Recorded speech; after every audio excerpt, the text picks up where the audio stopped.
Synthesizer here, and so I am going to show you guys how to connect to a phpMyAdmin database. So I'm not going to go into great detail about what a phpMyAdmin database is, and I'm going to have another video about that tomorrow or Friday, depending on how free I am. So anyway, let's get started. So now to connect to a database, you need basically three main variables. You need the database name, the database I guess address,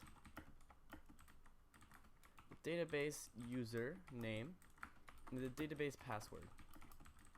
So now database name is the name of the database. So for example, in our case, it's Note System. Then the database address is your IP address to connect the database. So in my case, it's localhost, and if you installed XAMPP, and I believe there's another service which has the same, which is partnered with XAMPP, which also has the same idea, and it uses localhost. So now, if you just set up phpMyAdmin and you don't know what your user and password is, then it's root. Then it's the default is root and no password. Okay, that's interesting. Like this. So yeah, that is basically it.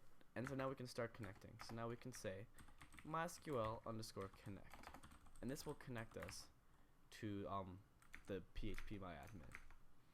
So now we're gonna first start it in a certain order. We first apply the address, then the username, and then the password.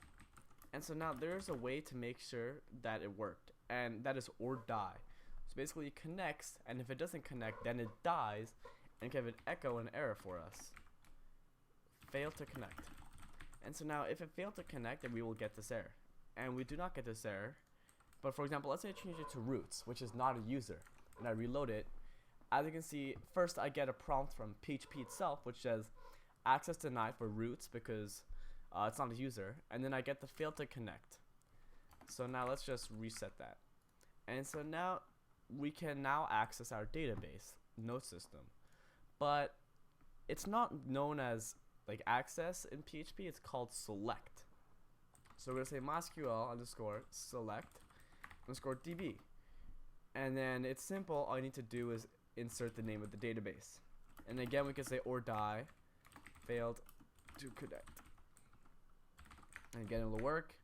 And let's say I change it. There's no database named localsysd.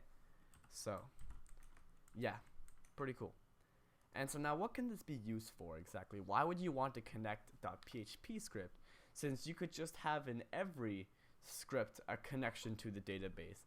Well, that's inefficient, because every time you're going to have to spend time writing these 6 lines of code, which you could have already been I phrased that wrong, which you could you wasted time basically writing this code over and over and over again, because you only need it once.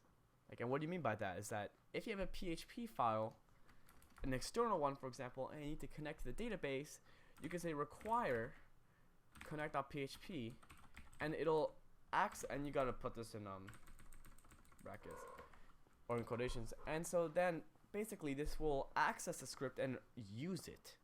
And what this does is that it'll automatically connect to the database in your other script without this code being shown. So you save time, and you only need 1 line of code. So yeah, that was how to connect to a MySQL database. On the next episode, I might give a tour of how to set up a MySQL database, and yeah, and give a tour of phpMyAdmin, and then maybe we'll go into some fun user and sign up stuff. Alright, thank you guys so much for watching. This was Code Synthesizer. See you in the next one.